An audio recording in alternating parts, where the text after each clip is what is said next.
City cable news కి స్వాగతం. పట్టభద్రులంతా ప్రథమ ప్రాధాన్యత ఓటు వేసి ఉమ్మడి కృష్ణా గుంటూరు గ్రాడ్యుయేట్ ఎమ్మెల్సీ అభ్యర్థి ఆలపాటి రాజేంద్ర ప్రసాద్ కు విజయం చేకూర్చాలని టీడీపీ నాయకులు పిలుపునిచ్చారు. పట్టభద్రులంతా ప్రథమ ప్రాధాన్యత ఓటు వేసి ఉమ్మడి కృష్ణా గుంటూరు గ్రాడ్యుయేట్ ఎమ్మెల్సీ అభ్యర్థి ఆలపాటి రాజేంద్ర ప్రసాద్ కు విజయం చేకూర్చాలని టీడీపీ నాయకులు పిలుపునిచ్చారు. మన రాష్ట్రం అభివృద్ధి సంక్షేమ పదవులు ముందుకు వెళ్లాలంటే చట్టసభల్లో అనుభవం ఉన్న ఆలపాటి రాజేంద్ర ప్రసాద్ ను గెలిపించుకోవాల్సిన బాధ్యత మనందరిపై ఉంది అన్నారు. ఎమ్మెల్సీ ఎన్నికల క్లస్టర్ మీటింగ్ సందర్భంగా వారు మాట్లాడుతూ ప్రతి 30 మంది ఓటర్లకు ఒక ప్రతినిధిని నియమించి ఓటింగ్ చేయించాలని సూచించారు. ఈ కార్యక్రమంలో organic state corporation chairman Devadath, Vallapati Subrahmanyam, Ganipisetti Gopal, Manchala Rambabu, Hasim Baig, Marakani Samatha Keerthi తదితరులతో పాటు వివిధ డివిజన్ల ఇన్ఛార్జీలు, టీడీపీ నాయకులు, కార్యకర్తలు పాల్గొన్నారు. 13 ఓట్లు మా డివిజన్లో లేవు కదా, మేము బాధ్యతలు కావాలి కాదు. అది వేరే నియోజకవర్గంలో ఉన్నా కానీ మనమే పార్టీ అంతే కదా, వాళ్ళని తెప్పించుకొని ఓటు వేయించుకునే బాధ్యత మనకి. ఇక్కడ ఉన్నాళ్ళు హైదరాబాద్లో పనిచేస్తుంటారు, అలానే ఇంతకుముందు ఇక్కడ పనిచేసిన వాళ్ళు ఇక్కడ చేసుకుని ఇప్పుడు ప్రస్తుతానికి వేరే దగ్గర బాధ్యత మీ డివిజన్కి వస్తుంది. మీరు ఎవరికైతే 30 మందికి అసైన్ చేశారో వాళ్ళ బాధ్యత. ఎందుకంటే ఇప్పుడు మనం వాటిని డివిజన్లు చేయలేము, ఓట్ల మార్చే పరిస్థితి లేదు. తప్పనిసరిగా వాళ్ళతో మనం వర్క్ చేసుకొని వాళ్ళని నియోజకవర్గంలో జరిగినటువంటి మన ఎన్నికల్లో ఏ విధంగా అయితే మనం కష్టపడి పనిచేశామో అదే విధంగా కూడా శాసనమండలి ఎన్నికల్లో కూడా పనిచేయాలని, అట్లాగే శాసనమండలి ఓట్లు మన మచిలీపట్నం నియోజకవర్గంలో 10,600 ఉంటే దాదాపుగా 9,000 ఓట్లు మన అర్బంలో ఉన్నాయి. ఆ 9,000 ఓట్లు కూడా మొన్న ఆలపాటి రాజేంద్ర ప్రసాద్ గారు వచ్చినప్పుడు మచిలీపట్నంలో కొల్లు రవీంద్ర గారు 100కి 90% అంటే 10,000 ఓట్లు ఉంటే 9,000 ఓట్లు తీసుకొచ్చే దానికోసం పట్టభద్రులందరూ కూడా మచిలీపట్నంలో తెలుగుదేశం పార్టీ వెంట ఉన్నారని మనందరం కూడా నిరూపించాల్సిన అవసరం ఉందని చెప్పి ఆ రోజు ఆయన చెప్పడం జరిగింది. వారి ఏదైతే కొల్లు రవీంద్ర గారి ఆలోచన, వారి ఆశయాన్ని యూనియన్ బ్యాంక్ మొదటి అంతస్తులో పట్టాభి డిజిటల్ లైబ్రరీని bank general manager KVN Bhaskar ప్రారంభించారు. యూనియన్ బ్యాంక్ మొదటి అంతస్తులో పట్టాభి డిజిటల్ లైబ్రరీని bank general manager KVN Bhaskar ప్రారంభించారు. ఈ సందర్భంగా మాట్లాడుతూ పట్టాభి మెమోరియల్ డిజిటల్ లైబ్రరీలో కంప్యూటర్లు, నెట్ సౌకర్యం ఏర్పాటు చేయడం జరిగిందని, పోటీ పరీక్షలకు హాజరయ్యే అభ్యర్థులు ఈ అవకాశాన్ని సద్వినియోగం చేసుకోవాలన్నారు. యూనియన్ బ్యాంక్ బ్రాంచ్ కి Andhra bank founder Pattabhi branch గా నామకరణం చేయాలని ఈ సందర్భంగా ఆంధ్ర బ్యాంక్ రిటైర్డ్ ఎంప్లాయీస్ చేసిన విజ్ఞప్తికి Union Bank general manager KVN Bhaskar సానుకూలంగా స్పందించారు.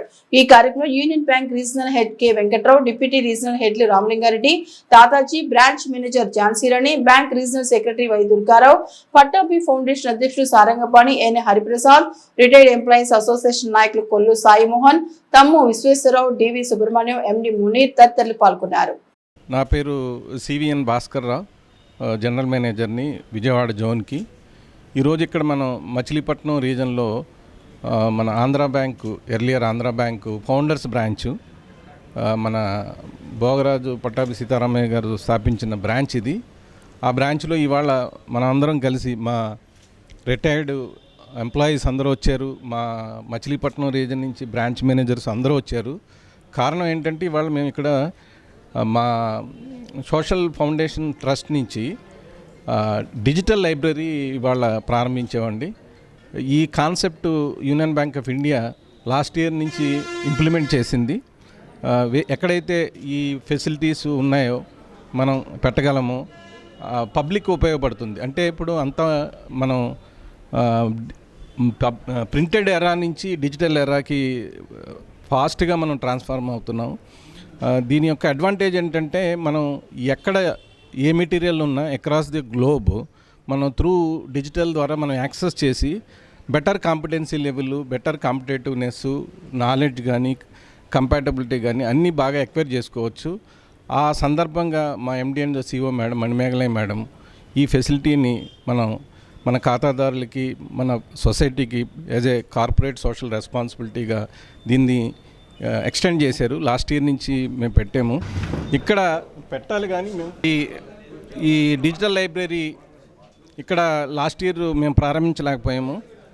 మన నిర్మలా సీతారామన్ గారు, ఫైనాన్స్ మినిస్టర్ గారు last 2 months back MSME out reach ఇక్కడ మన గోల్డ్ క్లస్టర్ దగ్గర మనం నిర్వహించినప్పుడు మా నితేష్ రంజన్ గారు, ఎగ్జిక్యూటివ్ డైరెక్టర్ గారు వచ్చారు. అప్పుడు ఆయనకి మేము చెప్పాం, ఇక్కడ మనకి ప్లేస్ ఉంది సార్, ఇది మన ఓన్ ప్రిమిసెస్ పట్టాభి సీతారామయ్య గారిది, మనం ఇక్కడ డిజిటల్ లైబ్రరీ పెడితే బాగుంటుందని చెప్పగానే ఆయన ఇమీడియట్గా అంగీకరించి ఆయన సెంట్రల్ ఆఫీస్ ముంబై వెళ్ళిన వెంటనే కూడా అక్కడ కన్సర్న్ డిపార్ట్మెంట్ని అలర్ట్ చేసి ఇమ్మీడియట్గా శాంక్షన్ చేసి దీన్ని ఇంత ఫాస్ట్గా మేము ప్రారంభించడానికి చాలా ఆయన సపోర్ట్ ఇచ్చారు. అట్లాగే మా రీజనల్ హెడ్ వెంకటరావు గారు కూడా దీన్ని రెస్పాన్సిబిలిటీగా తీసుకుని ఇమ్మీడియట్గా దీన్ని ప్రారంభించారు.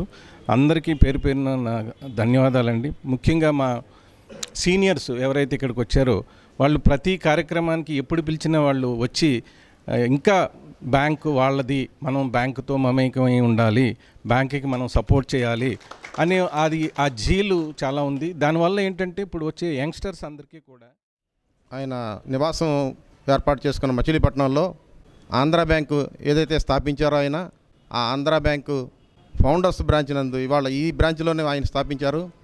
ఈ బ్రాంచ్ ఒకటే కాకుండా ఆంధ్రా బ్యాంకే కాకుండా ఆయన Bharathalakshmi bank, Krishna cooperative bank, land mortgage bank, అలా చాలా సంస్థలు స్థాపించారు. ఆంధ్ర ఇన్సూరెన్స్ కంపెనీ ఇలాంటివన్నీ స్థాపించారు. ఆయన స్థాపించిన ఈ సంస్థలు వృద్ధి చెంది ఇప్పుడు యూనియన్ బ్యాంకులో విలీనం అవడం వల్ల ఇంకా యూనియన్ బ్యాంకుకి ఇంకా బలం వచ్చి యూనియన్ బ్యాంకు కూడా మంచి ప్రోత్సాహకంగా వాళ్ళ యొక్క టార్గెట్లు లక్ష్యాలు ఛేదిస్తూ ముందుకెళ్తుంది.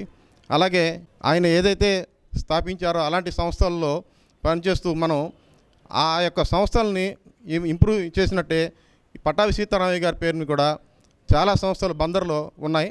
అలాగే పట్టాభి ఫౌండేషన్ ఒకటి, పట్టాభి రూరల్ డెవలప్మెంట్ కార్పొరేషన్ ఒకటి, అలాగే పట్టాభి బ్లడ్ బ్యాంక్ ఒకటి, అలాగే పట్టాభి సీతారామయ్య గారి పేరున పట్టాభి రోడ్డు బ్రాంచ్ ఒకటి ఉంది. అలాగే మా మచిలీపట్నం ఈ ఫౌండర్స్ బ్రాంచి ఉంది కాబట్టి నా సలహా ఏంటంటే ఈ ఫౌండర్ పట్టాభి సీతారామయ్య బ్రాంచ్ కింద ఏమన్నా అవకాశం వస్తే జిఎం గారిని రిక్వెస్ట్ చేస్తున్నాను. ఈ ఫౌండర్ పట్టాభి సీతారామయ్య బ్రాంచ్ కింద మార్చాలని కోరుకుంటున్నాను. ఈ రోజున ఈ యొక్క డిజిటల్ బ్యాంకింగ్ ఈ బందర్లో మచిలీపట్నం డిజిటల్ లైబ్రరీని బందర్లో స్థాపించడం అనేది ఈ వెంకటరావు గారు రాగానే వచ్చిన మొదటి రోజునే చెప్పారు. ఆయన నేను ఇక్కడి నుంచి నేను వెళ్ళే లోపల అది ఏర్పాటు చేస్తానని చేసి తీరారు. ఆయన చెప్పింది చేసే విధంగా వెంకటరావు గారు ఆంధ్రా బ్యాంకు స్టాఫ్కి కానీ రిటైర్డ్ స్టాఫ్కి కానీ మా అందరికీ కానీ లేకపోతే అలాగే వీళ్ళ యొక్క పథకాలని ముందుకు తీసుకెళ్లే విషయంలో మమ్మల్ని అందరినీ కూడా ఇన్వాల్వ్ చేసి ఈ బ్యాంక్ యొక్క వృద్ధికి పాటుపడినందుకు మన వెంకటరావు గారికి, సివిఎన్ భాస్కర్ రావు గారికి ధన్యవాదాలు తెలియజేస్తున్నాను. ప్రభుత్వ సరోజన ఆసుపత్రి ఎదుట జనరల్ స్టోర్ షాప్ విద్యుత్ ఘాతంతో పూర్తిగా దగ్ధమైంది. ప్రభుత్వం సర్వజన ఆసుపత్రి ఎదుట జనరల్ స్టోర్ షాపు విద్యుత్ ఘాతంతో పూర్తిగా దగ్ధమైంది. ఈ ఘటన షాప్ పూర్తిగా దగ్ధం కావడంతో సుమారు 10 లక్షల నష్టం వాటిల్లిందని బాధితులు ఆవేదన వ్యక్తం చేశారు. జనసేన నియోజకవర్గ ఇన్ఛార్జి బండి రామకృష్ణ, పార్టీ నాయకుడు Gaddam Raju, division TDP incharge Logisetti Venkataswamy తదితరులు ఘటనా స్థలానికి చేరుకుని బాధితులను పరామర్శించి జరిగిన నష్టం పట్ల తీవ్ర విచారం వ్యక్తం చేశారు. దాతలు ఇతోధికంగా బాధితులను ఆదుకోవాలని వారు విజ్ఞప్తి చేశారు. నా పేరు శివపార్వతి అండి. మాది గవర్నమెంట్ హాస్పిటల్ ఎదురుగుండా షాపు. రాత్రి షార్ట్ సర్క్యూట్ అయింది, షాప్ మొత్తం కాలిపోయింది. 10 లక్షల పైన సరుకు ఉంటుందండి. ఫ్రిడ్జ్లు మొత్తం అసలు ఏమీ పనికి రాకుండా అయిపోయింది. ఐటమ్స్ మొత్తం ఏమీ లేవండి, అన్నీ ఉంటాయి. గవర్నమెంట్ హాస్పిటల్కి సంబంధించిన సరుకు అంతా ఉంటుంది, అంతా కాలిపోయింది, ఏమీ లేదు, మొత్తం కాలిపోయింది. రాత్రి 12ంటికి ఫోన్ చేశారు ఇక్కడ అంబులెన్స్ డ్రైవర్లు, వచ్చేసరికి మొత్తం అంతా కాలిపోయిందండి. తెలీదండి, గతంలో ఒకసారి ఇట్లాగే కాల్చారు షాప్ని, ఆయన లేడు, ఆ పర్సన్ చనిపోయాడు, అప్పేవలేదని కాల్చాడు. ఇది షార్ట్ సర్క్యూట్ జరిగిందా ఎవరన్నా చేశారనేది తెలియదు. కంప్లైంట్ పెడుతున్నాము. ఫైర్ ఇంజిన్ వచ్చి మొత్తం ఆర్పింది. 20 లక్షల వరకు ఆస్తి నష్టం జరిగిందండి. మాకు ఏమీ లేదు, మొత్తం అంతా బూడిద పాలైపోయింది. గవర్నమెంట్ హాస్పిటల్ ఎదురుకుండా ఉన్న కూల్ డ్రింక్ షాపు కాలిపోవడం జరిగింది. దీని గురించి మన మచిలీపట్నం స్టేషన్లో కంప్లైంట్ కూడా ఇవ్వడం జరిగింది. గతంలో కూడా ఇలా షాప్ ఇలాగే చిన్న విషయం మీద ఒక కుర్రాతను తగలబెట్టాడు. కాకపోతే మళ్ళీ అనుమానంగా ఉంది, ఎందుకని నమ్మించని కంప్లైంట్ ఇచ్చాం. అలాగే ఇప్పుడు మనకి బెరాకా మినిస్ట్రీస్ కిరణ్ పాల్ గారు తాలూకా వాళ్ళ కిరణ్ పాల్ గారు వచ్చి విజిట్ చేశారు. తోచినంత వరకు సాయం చేస్తానని మాట ఇచ్చారు. తప్పకుండా ఆయన రేపు కానీ ఎల్లుండి కానీ తీసుకొచ్చిస్తున్నారు. అలాగే మన మచిలీపట్నంలో ఉన్న ప్రజానీకాలందరూ కూడా, అలాగే మన ఆర్కే గారు కానీ, మినిస్టర్ కులరవీంద్ర గారు కానీ ప్రఖ్యాత గాయకుడు ఘంటసాల వెంకటేశ్వరరావు 51వ వర్ధంతి సందర్భంగా 16వ తేదీ ఆదివారం మున్సిపల్ పార్క్ లో సంగీత విభావరి నిర్వహిస్తున్నారు. అమరజీవి ఘంటసాల వెంకటేశ్వరరావు 51వ వర్ధంతి సందర్భంగా 16వ తేదీ ఆదివారం సాయంత్రం 6 గంటల నుండి రాత్రి 9 గంటల వరకు మున్సిపల్ పార్క్ లో 26వ డివిజన్ చెందిన ఘంటసాల అభిమాన సంఘం ఆధ్వర్యంలో సంగీత విభావరి కార్యక్రమం జరుగుతున్నట్లు నిర్వాహకులు తెలిపారు.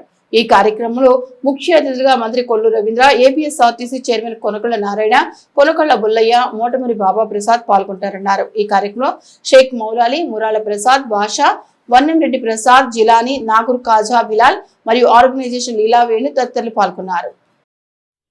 ఈ నెల 11వ తారీఖు ఆయన వర్ధంతి కార్యక్రమం జరిగింది.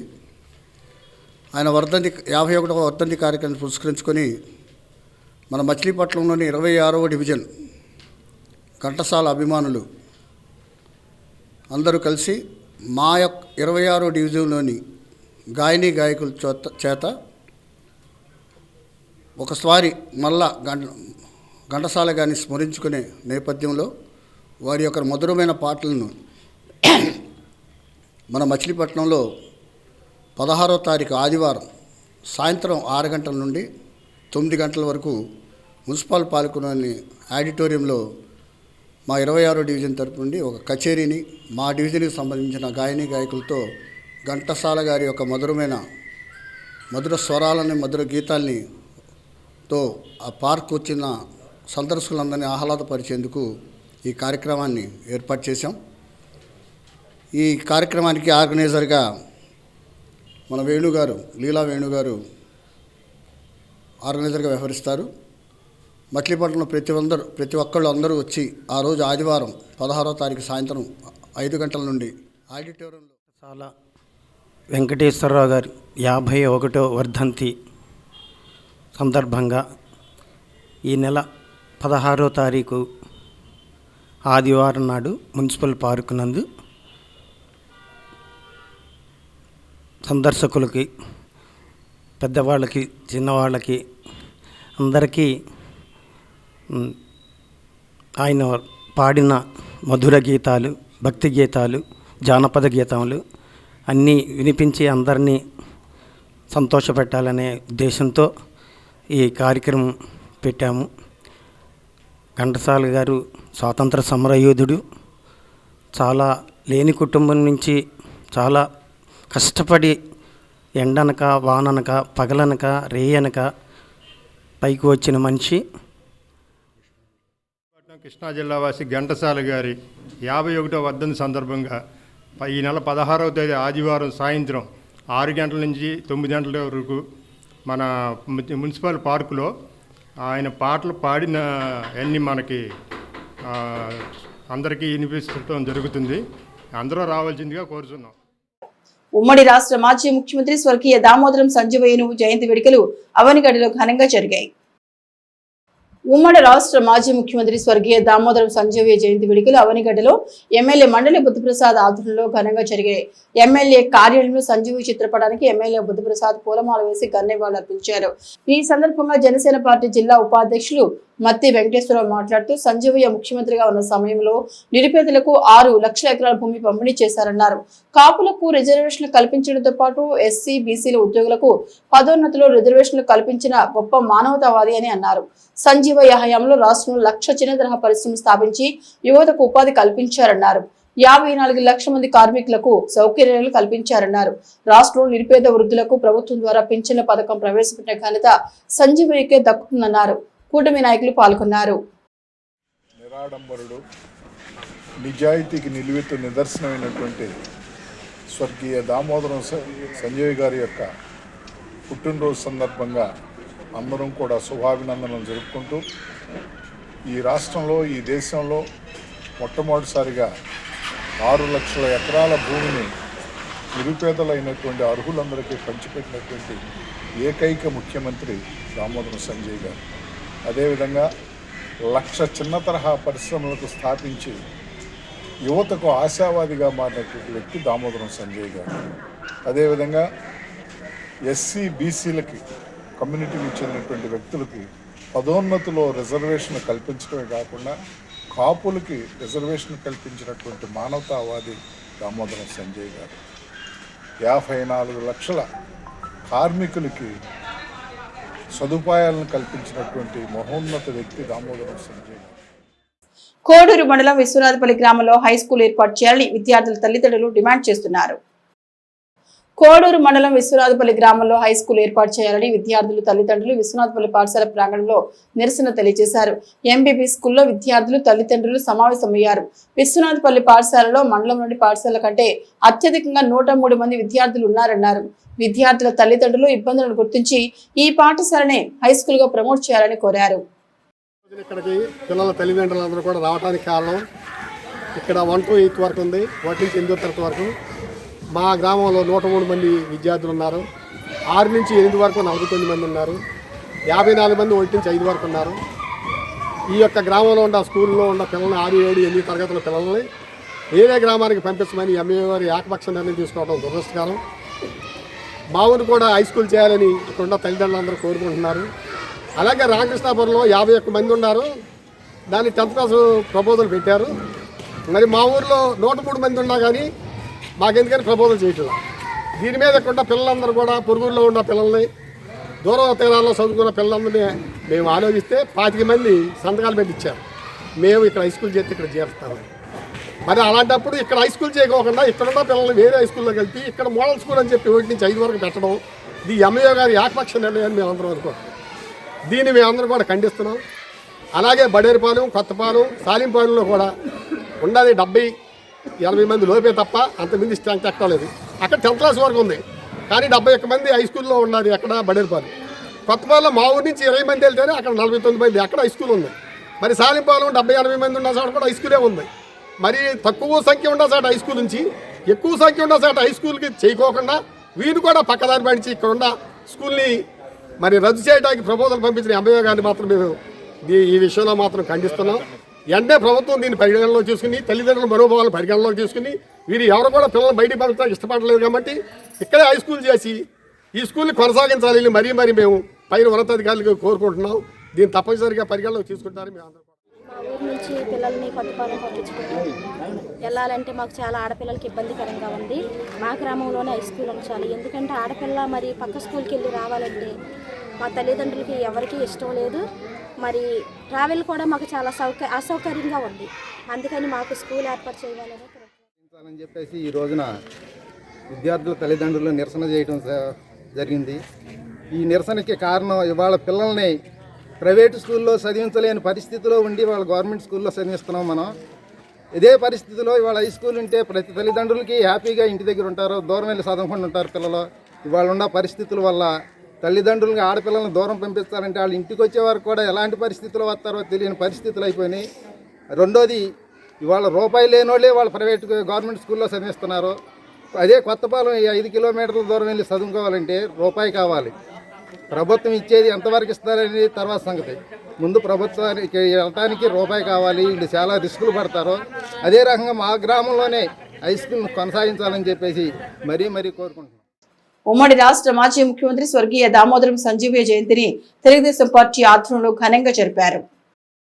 ఉమ్మడి రాష్ట్ర మాజీ ముఖ్యమంత్రి స్వర్గీయ దామోదరం సంజీవయ్య జయంతిని తెలుగుదేశం పార్టీ ఆధ్వర్యంలో ఘనంగా జరిపారు. ఈ సందర్భంగా ఆయన చిత్రపటానికి పలువురు పూలమాల వేసి నివాళులర్పించారు. రాష్ట్రంలో నిరుపేద వృద్ధులకు ప్రభుత్వం ద్వారా పింఛన్ల పథకం ప్రవేశపెట్టిన ఘనత సంజీవయ్యకే దక్కుతుందని ఈ సందర్భంగా వక్తలు పేర్కొన్నారు. ఈ కార్యక్రమంలో organic state corporation chairman Devadath, Pallapati Subrahmanyam, Ganipisetti Gopal, Manchala Rambabu, Haseem Baig, మరకనిం సమతా కీర్తి తదితరులు పాల్గొన్నారు. దామోదరం సంజయయ్య గారి జయంతి కార్యక్రమాన్ని ఉపయోగించుకొని ఈ క్లస్టర్లో తెలుగుదేశం పార్టీ కూటమి నాయకులందరితో కూడా వారిని గుర్తు చేసుకొని వారు ఏదైతే ఈ ఆంధ్రప్రదేశ్ రాష్ట్రానికి సేవలు చేశారో వారి మార్గంలో మేమందరం కూడా నడవాలి అనుకుంటూ అలానే వారు ఏదైతే మాకు మార్గనిర్దేశం చేశారో నిజంగా వారిని ఈరోజు గుర్తు చేసుకోవటం, వారు చేసిన సేవలను కూడా గుర్తు చేసుకోవటం మాకు మరి ముఖ్యంగా తెలుగుదేశం పార్టీ తరపు నుంచి మాకు దక్కిన గౌరవంగా భావిస్తూ మేమందరం కూడా వారు ఏదైతే కోరుకొని ఆంధ్రప్రదేశ్ రాష్ట్రాన్ని సరి అయిన మార్గంలో సరి అయిన దిశలో ముందుకు తీసుకువెళ్ళారో కూటమి ప్రభుత్వం కూడా అదే దిశలో ముందుకు వెళ్తుందని తెలియజేస్తూ అందరికీ నమస్కారం. ఈరోజు ఆంధ్రప్రదేశ్కి ఎన్నో సేవలు అందించి ముఖ్యమంత్రిగా చేసిన ఒక దళిత బిడ్డ, మన కోసం ఎన్నో సేవలు అందించిన దామోదర్ సంజయ్ గారి 101వ జయంతి సందర్భంగా ఈరోజు ఘన నివాళి అందించడం జరిగినది. ఈ కార్యక్రమంలో పాల్గొన్న ప్రతి ఒక్కరికి ధన్యవాదాలు. అలానే ఆయన చేసిన సేవని ఈరోజు కొనియాడుకుంటూ ఆయన్ని మరొక మారు దామోదర సంజయ్ గారి 104వ జయంతి సందర్భంగా ఈరోజు మచిలీపట్నంలో ముఖ్య అతిథిగా వచ్చేసినటువంటి తిరువూరు నియోజకవర్గ ఇన్ఛార్జ్ సేవల దత్తు గారు, అట్లాగే ఎమ్మెల్సీ ఎన్నికల పరిశీలన గారు ఇక్కడ రావడం జరిగింది. అట్లాగే ఈ ప్రాంతంలో ఉన్నటువంటి తెలుగుదేశం పార్టీ శ్రేణులందరూ కూడా దామోదర సంజయ్ గారి యొక్క సేవల్ని కొనియాడుతూ వారికి ఘనమైన నివాళులు అర్పించి వారి పుట్టినరోజు వేడుకలను ఈరోజు చేసుకోవడం జరిగింది. సంజయ్ గారు 38 సంవత్సరాలకి ఈ రాష్ట్రానికి ముఖ్యమంత్రిగా, ఒక దళిత ముఖ్యమంత్రి ఈ భారతదేశంలో మొట్టమొదటిసారి ఎవరైనా అయ్యారంటే అది దామోదర సంజయ్ గారు. సంజయ్ గారు చనిపోయే నాటికి ఆయన ఇల్లు సామాన్యమైనటువంటి పూరి గుడిసే. వాళ్ళ అమ్మగారి కట్టెల పొయ్యితో వంట చేసుకునే వాళ్ళు. ఈ రాష్ట్రానికి ముఖ్యమంత్రిగా పనిచేసి కేంద్రంలో 2 సార్లు మంత్రిగా పనిచేసి నిడారంభరమైనటువంటి జీవితం గడిపినటువంటి సంజయ్ గారు మార్గదర్శనంలో ఈరోజు రాజుపేటలో పునర్నిర్మించిన ప్రాచీన రామాలయంలో విగ్రహాల ప్రతిష్ఠా కార్యక్రమాలు వైభవంగా కొనసాగుతున్నాయి. రాజుపేట చక్కలమేడ వీధిలో సుమారు 110 సంవత్సరాల ప్రాచీన దేవాలయం జీర్ణోద్ధరణ అనంతరం అత్యంత శోభాయమానంగా నిర్మించిన నూతన దేవాలయంలో శ్రీ సీతా, శ్రీ కోదండ రామచంద్రమూర్తి, శ్రీ లక్ష్మణ స్వామి, శ్రీ ఆంజనేయ స్వామి వారి విగ్రహములు, పంచలోహ విగ్రహములు ప్రతిష్టా కార్యక్రమంలో టీటీడీ వేద పండితులు వేద రత్నాకర విష్ణుభట్ల సూర్యనారాయణ శర్మ బృందం, ఆలయ అర్చకుడు లక్కా అర్జున రామకృష్ణ శాస్త్రి ఆధ్వర్యంలో ఘనంగా కొనసాగుతున్నాయి. ఈ కార్యక్రమంలో భాగంగా ప్రతిష్టలో పాల్గొనే దంపతులచే గణపతి పూజ, దీక్షాధరణ, విగ్రహములకు స్వప్న, సర్వతోభద్ర మండల ఆవాహన, అగ్ని మందన, అగ్ని ప్రతిష్టాపన, ఆవాహిత దేవతా హోమములు, దీక్ష సంవార హోమములు జరిపారు. ఈ నెల 15వ తేదీ శనివారం విగ్రహముల ప్రతిష్ట అనంతరం అన్నదానం జరగనుందని నిర్వాహకులు తెలిపారు. అత్యంత ప్రాచీనమైన, దాదాపుగా ఒక 150 సంవత్సరాలకి పూర్వం నుంచి ఈ ప్రదేశంలో పూజలు అందుకుంటున్నటువంటి ఈ రామాలయం, రామమందిరం, కోదండ రామస్వామి దేవాలయం అని పేరు. జీర్ణ స్థితికి రావడంతో అందరూ కూడా భక్తులందరూ ఇక్కడ ఈ వాడగట్లో ఉండే వాళ్ళందరూ కలిసి ఈ దేవాలయాన్ని జీర్ణోద్ధరణ గావించి నూతనముగా అత్యంత సుందరమైనటువంటి దేవాలయ నిర్మాణం చేసుకుని ప్రాచీన విగ్రహాలనే ప్రతిష్టా కార్యక్రమం నిర్వహించడానికి సంకల్పం చేసి ఉన్నారు. రేపు 15వ తారీఖు శనివారం ఉదయం 10:24 స్వామివారి విగ్రహ ప్రతిష్టాపన, శిఖర ప్రతిష్టాపన కార్యక్రమాలన్నీ జరగబోతున్నాయి. సిటీ కేబుల్ న్యూస్ సమాప్తం.